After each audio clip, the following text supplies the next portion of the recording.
Hello everyone and welcome back to Tactics Board, where finally the feeling is a little bit more positive for Norwich City. They just beat QPR 3-1 for their first home win of the season, and they'll be hoping to repeat the trick away from home against Watford at Vicarage Road. Of course, some positive signs to talk about in today's episode, but we'll go through the same sort of process. First of all, I'll show you my starting 11 for the game, or at least the team I think Philippe Clement will pick for it.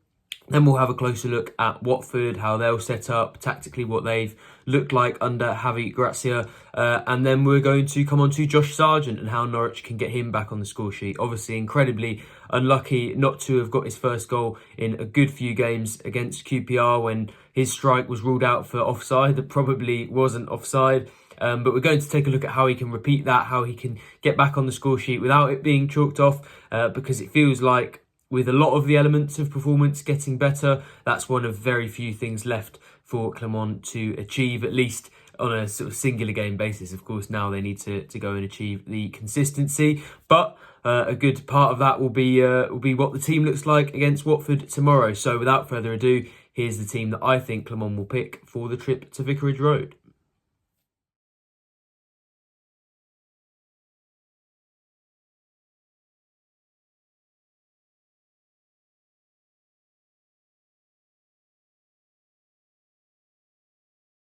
So I've gone for Vladan Kovacevic in goal, Kellen Fisher at right back, Harry Darling and Rory McConville in the centre of defence, with Kenny McLean at left back, Jacob Wright and Pelle Matson in the centre of midfield, with Oscar Schwartau on the left and Mankwa Forsen on the right, and Emiliano Marcondes just behind Josh Sargent. Now you'll notice that's almost unchanged from the win over QPR for understandable reasons. I thought Norwich, well, obviously got the 3 points at home for the first time this season, but also were good value for the victory. Looked pretty good tactically, technically they were pretty sound, and a few players who maybe needed to step up and needed to show better performances did in that game. So I think it would be harsh to drop many of them. I think there are a couple of conversations to be had, and the one where I haven't gone for any changes is on the right with a Mankwa Forsen. Of course, scored in the last game, a lovely finish. I don't think he was maybe as involved as he could have been. I thought he was involved a few times, but kind of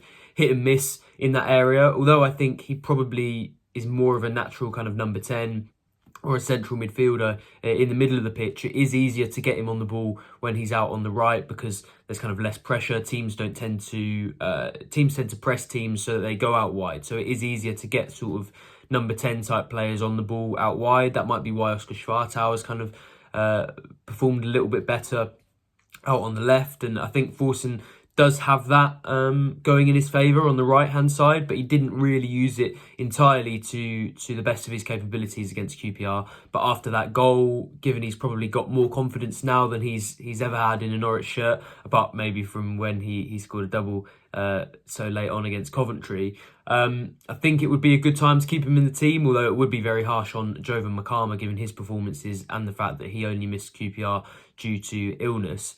So I think we'll have to see what he does with that. I wouldn't be surprised to see him go with either of the options, but I've just about gone for Forsen based on that goal against QPR and the sense of momentum behind him, where there basically has to be changes. And I am recording this before Philippe Clement's press conference ahead of the game tomorrow. Headed to Colney very soon to go and speak to him.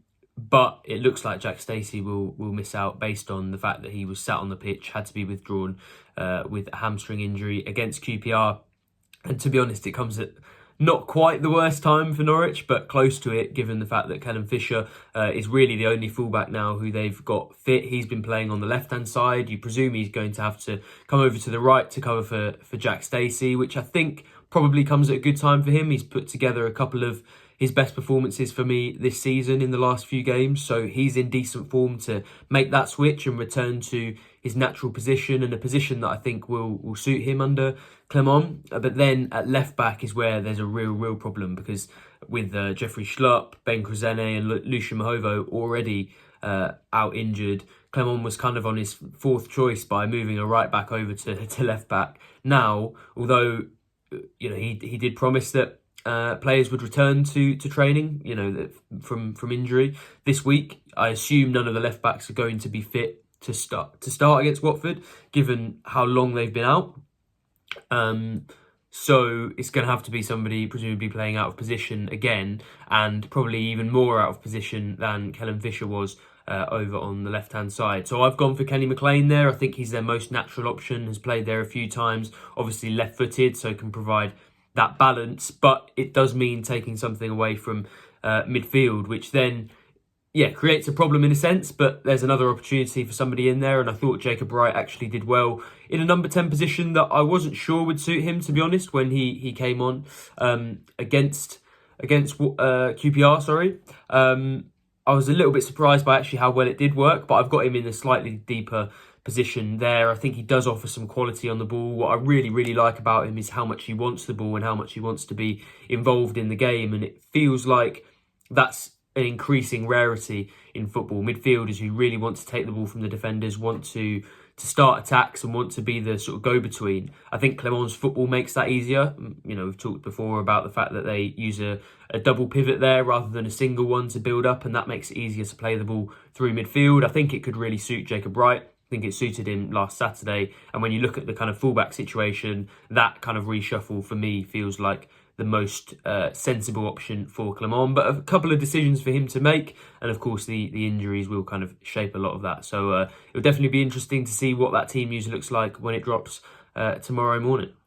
On to Watford then, and in a sense you never really know what to expect from them, given how often they change managers and head coaches. Of course, on their second already this season after Paolo Pezzolano was fired and replaced by Javi Gracia, who returns to the club for a second spell. In his first, he did very well with them, got their highest ever finish in the Premier League, took them to the latter stages of the FA Cup, and is really well liked by fans. But of course, they're now in a very different situation. The squad isn't really anywhere near as good as what it was at that time. But I think it's interesting that some of the way that he's got the team playing is similar really to what he had then. A lot of the themes are the same in terms of wingers coming inside, fullbacks pushing on outside of them and providing the width. That's a lot of how their attack works. They're quite good in transition as well.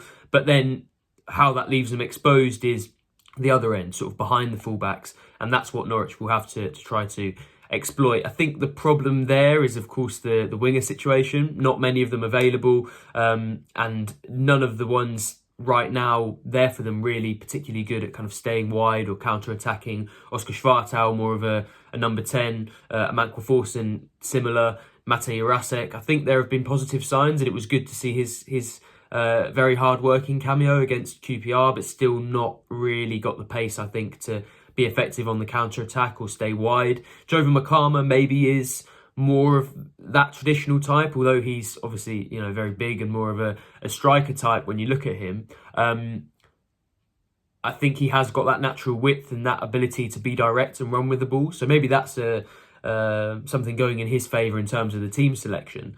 But I think right now the lack of natural wingers does mean Norwich won't be able to fully exploit that space that Watford often leave behind their fullbacks and Gracia's teams often leave there. So maybe that's a problem for Clermont to try and deal with. But where it does help is at the other end, you're going to get more of that defensive ability, probably. Maybe not quite so much from Forsen, but Oscar Schwartau, definitely his work rate in a defensive sense is really, really good. Knows how to defend probably better than your average winger. So if he needs to track back, cover the fullback, help stop overloads in those wide areas, then I think he will help with that, and probably Makama could do that as well. So I think Norwich will be covered in a defensive sense in that, and they can mitigate that as much as they possibly can. But where I worry for them is that a lot of teams will try to exploit that space that's then left behind the fullbacks, and Norwich don't really have the players fit right now to be able to do that. And that kind of leads into Josh Sargent, which I said I was going to come on to, and how he can maybe get back on the score sheet. I actually thought that goal that obviously then was ruled out against QPR was the perfect example of the sorts of goals he likes to score. Now, anyone who's watched him play for Norwich in the last couple of years will know he's very well-rounded. He's not just a kind of tap-in merchant or a poacher, but where he tends to score most of his goals are from those positions. So he'll link the play, he'll get the ball out wide, and then he'll get into the box where he knows where to be. His movement is good, and he scored a lot of goals from that. And that was how that goal came. Obviously, it was a nice pass from, I think it was Emiliano Marcondes, to set Oscar Schwartau through. He looked onside, but he was flagged offside before he then squared for Sargent to tap in. And I think that's part of where, although Norwich now seem to be improving in an attacking sense, Sargent isn't quite having the best service, because he likes to have those low balls across. He likes to have those wingers providing the width, and then he can exploit the space in the middle. But because of that kind of lack of attacking option out wide, because of the lack of direct running in behind from wide positions, you don't have that kind of simple ball through to the winger, cross the ball there, and Josh Sargent will be there to kind of tap it in. So that most prolific mode of goals for him isn't really there at the moment. I think it will help them when they have a couple of those players back, and we know they're targeting a winger in January, so hopefully a bit more support will arrive in that sense. But I think also having some of the fullbacks back, Krasene and Mahovo particularly, are very good at overlapping and providing good balls into the box, will help Sargent. So I think improving in those wide areas will really improve his output and provide him with better chances to get back on the score sheet. But what I would say, from obviously that QPR tap-in and the fact that Norwich look a little bit more dangerous, is, for me, it looks now only like a matter of time, and hopefully not too much time, before Sargent gets back on the score sheet. I think the signs are positive. They've got some slightly trickier fixtures coming up, so that will be a real test of mettle to see where Norwich are, how likely they are to escape the drop from the Championship. Certainly tactically, there were some very good signs against QPR, and long may it continue. Of course, we'll have every kick covered from Vicarage Road, so if you haven't already, go to pinkin.com/subscribe and you'll have access to absolutely all of our content over on our app. Thank you very much for joining me on Tactics Board, and I'll see you for the next one.